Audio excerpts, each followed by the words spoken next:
Get on in here, get on in here, get on in here. Now, this is a story that I've sat on because I wanted to see what the results of what was the results from this incident. And we have the results. We have uh, three African hair braiders in Birmingham, Alabama. They have been arrested. They have been arrested for very serious charges. Y'all, we gonna get into this right after this. Good morning, good afternoon, and good evening. This is Pamela, and you are watching Pam Entertainment TV, where we review movies, television series, and do celebrity legal news. Also, join me for my pop culture chats. If you'd like to support the channel, please like, comment, and subscribe. My Venmo and Cash App is below. Thank you so much, and let's get started. So let's get into this. You have is Asitao Kamara, Julia Ondo, and Gladys Audrey Nzinga Kumba. They are the three African hair braiders that were in Birmingham, Alabama, that have been arrested. Baby, they've been arrested for kidnapping and assault. And if you're not familiar with this case, let me show you this video real quick, and then we'll come back with more commentary.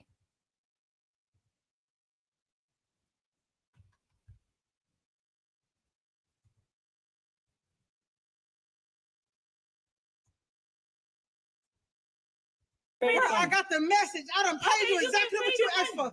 Let my hair go. Caught on camera and caught by her hair. They're pulling so hard that they end up pulling out two braids with my real hair attached. Jessica Odom says she just wanted to feel pampered and get her hair braided at Mama Gifted Hands on Friday. I would have never expected for it to end the way that it ended. Odom says she texted the salon owner directly to book her appointment.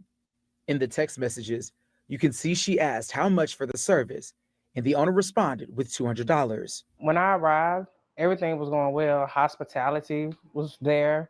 It was a nice vibe, nice environment. I got to watching Netflix over there while they was doing my hair, and when they finished, everything pretty much went left. She don't want to pay. She don't want you to pay, sir. Man, show the money.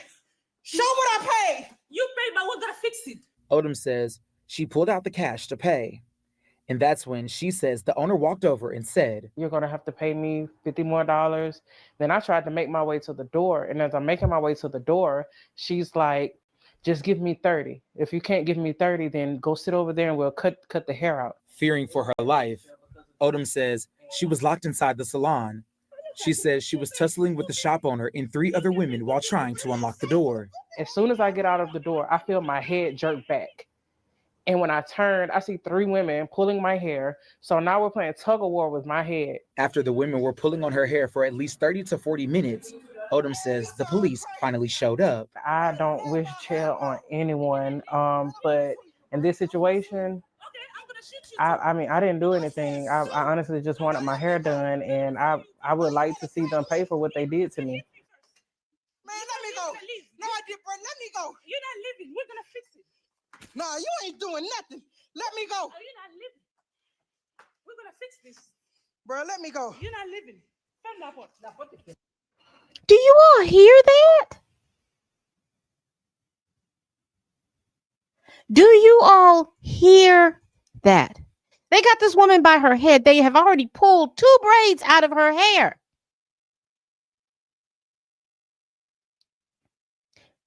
Now, it didn't get into the video, but we'll let it continue and see if they're going to get into it. But if not, I'm definitely going to get into it. Hold on. We've got maybe like a few more seconds. If you All right, they didn't get into it in the video, so we'll just get into it here. So she went to the hair salon, and like she said, everything was going good. Everything was going fine. She got down to having to pay, and they're saying, well, you owe me $50 more. She's like, what do you owe me $50 more for? They claim that they put human hair in her head. So therefore, she was going to have to pay the cost for that extra $50, or they were going to have to cut her hair out. And she was like, that's not what you quoted me.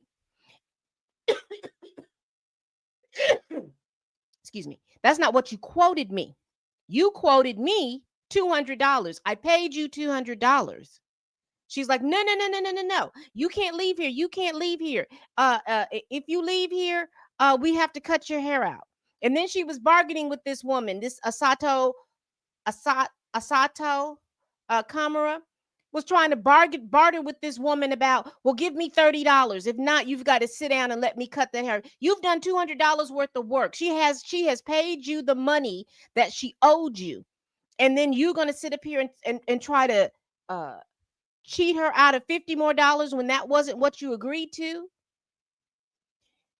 I don't know if you all are familiar with this, and this is all over there in the world of TikTok, because I have found out that sometimes over there in TikTok, it is a world all unto itself.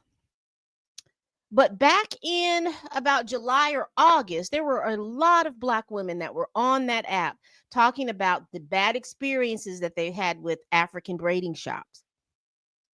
And this is the experience that they were talking about. They were saying that they were quoted a price, they get the service done, then the people are quoting a different price. Or they're saying that so many people are working in their heads, and that they don't, the people who are working in their, like, the owner knows how to braid, but the people that she has working in their heads, because apparently in those shops there are 2 to 3 to maybe 5 to 6 people working in your hair, and they're just up there braiding. So if you told the braider you wanted small knotless boho, I don't even know if that's a thing. I have locks. I hadn't had my hair braided in years. The people that are braiding your hair, they're just braiding your hair because they want to get you in and get you out. So you've got 5 or 6 people braiding, and all these little different braids are different, and one is doing a different style. And so then when you complain, they want to start cutting hair out of your head. And I heard one lady on TikTok, she had hair that came down to here. They in the back of her head, because she couldn't see, because they were cutting she was cutting the front out, they were cutting the back. She walks out of the shop, and the back of her hair is cut down so short because they literally just cut it at the end of the braid from the scalp. Just a whole lot of horrific stories. And then you had the people that own the African braiding shop saying that, you Black women, y'all don't want to pay, y'all are this, y'all are that. And the one thing that we know as Black American women, we pay a lot of money for hair, nails, makeup, all of that different stuff. So spending money for those types of things is not an issue. Those things are service industry.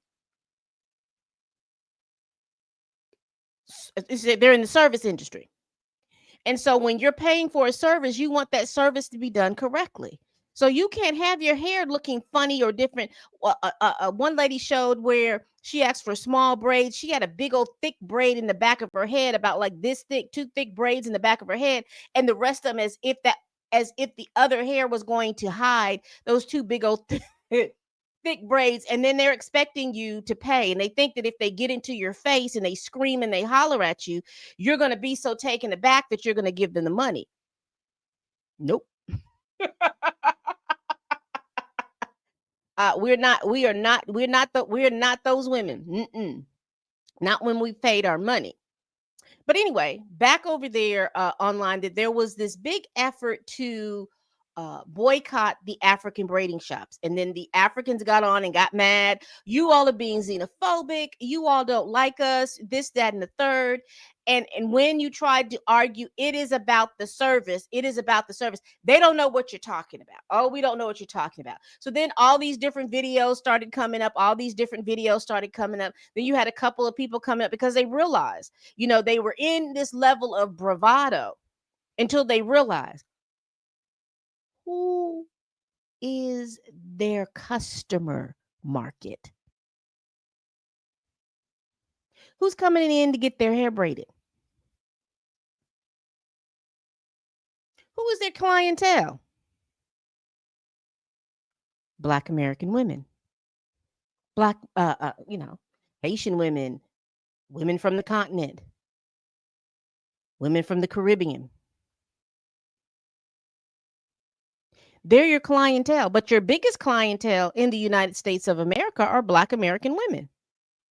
And when you FAAO, it was real quick, because all of a sudden people were not coming to your shop. We love you. We don't want that. How can we make things better? Da da da this, da da da da. I don't know whatever really became of all of that, but It was never really in my neck of woods. I asked women to, mind your advocacy and mind your dollars. Check the people out. And this young lady did that. She checked them out. She liked their service. She called. They were able to do the service. They were able to do it in the time frame that she had to do, and they did it. They had a reasonable price. But as soon as it was over, they want to jack the price up.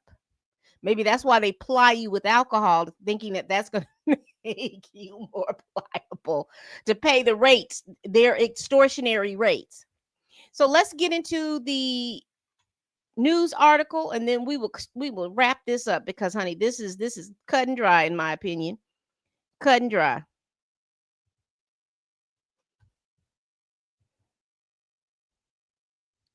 Birmingham salon owner, two stylists charged with kidnapping, assault over viral braid brawl. And did you see that they pulled two plugs out of her head?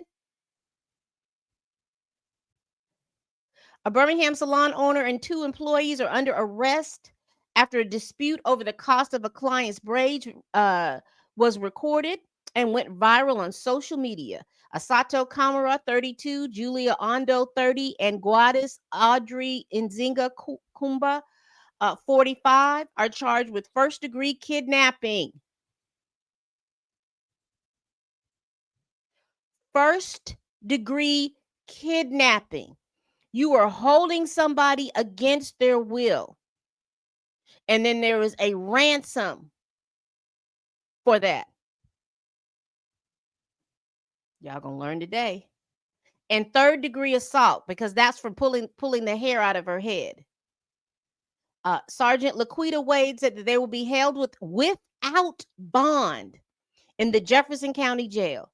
The alleged crimes happened Saturday at Mama Gifted's Hand Salon at Parkway East. And this article was written November 21st.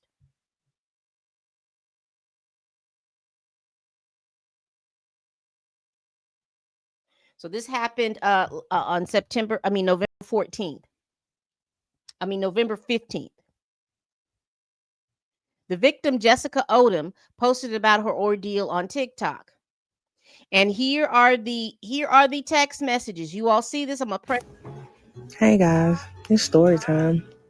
So yesterday I stumbled across Mom. So I just want you to see the text messages. They asked her how much she paid. She goes in, she sits down. Everything looks good. She's there. The place looks good. The woman is about to ply her with alcohol. Everything is going great. She's got everything ready for her to do the hair braids. And then it all goes to hell.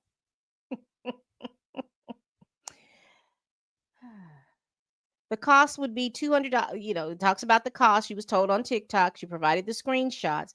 She said everything was break. She was told I could not leave. I was threatened and I was locked in. Kidnapping. She said in the video that when she tried to leave, she was pushed back into the business and her hair pulled. They pulled out my real hair while doing this. Birmingham police responded to the scene. She was still trying to cut out the human hair out of my head, but the officer had to tell her repeatedly she could not touch me.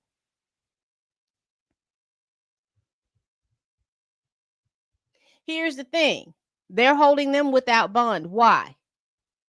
Because that tells me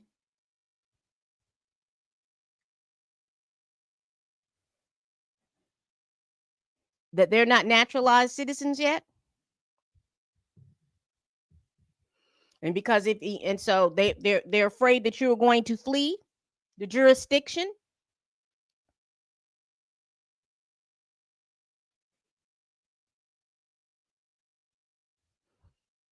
Baby, a mess.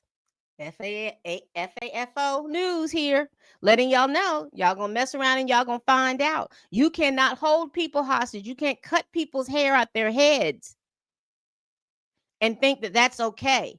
That may fly over there on the continent, but it doesn't fly over here. And if anybody has gone through this, call the police. Call the police. Because there are some people who think that they can treat you any kind of way. And because of the biases and the hate that people have for Black Americans, that the police are going to be okay with that.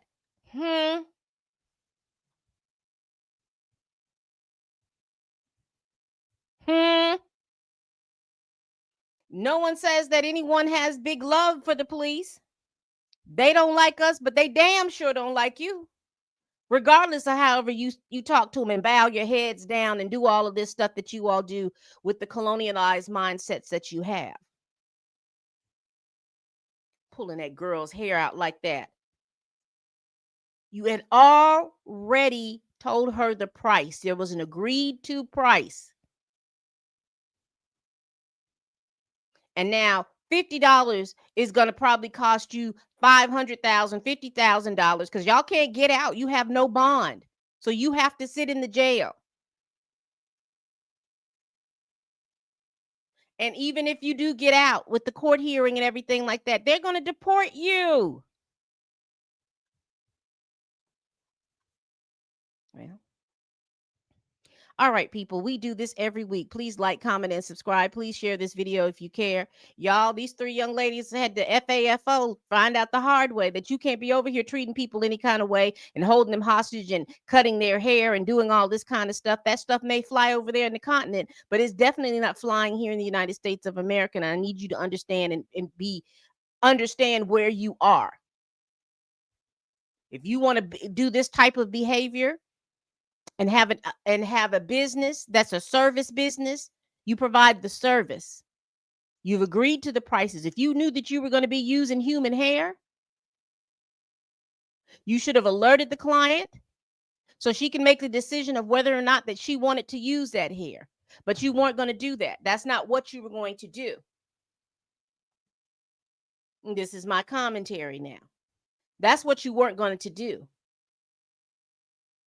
You thought that you were going to nickel and dime her and then strong arm her to pay you money for services that you knew that you were going to charge a higher price. If you were going to charge that price, you should have said it up front, but you weren't going to do that because of the fact that you were trying to be ugly.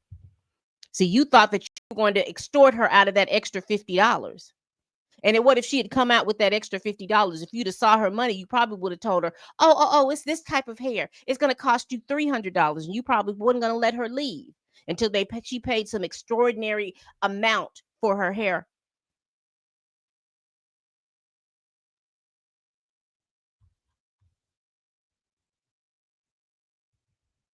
We do this every week. Please like, comment, and please like, comment, and subscribe. Please share this video if you care. Ciao. Tell a friend, tell a kin, tell a coworker, tell that heifer that you can't stand that I'm over here making these videos. And as always, people, bye-bye. Scamming asses.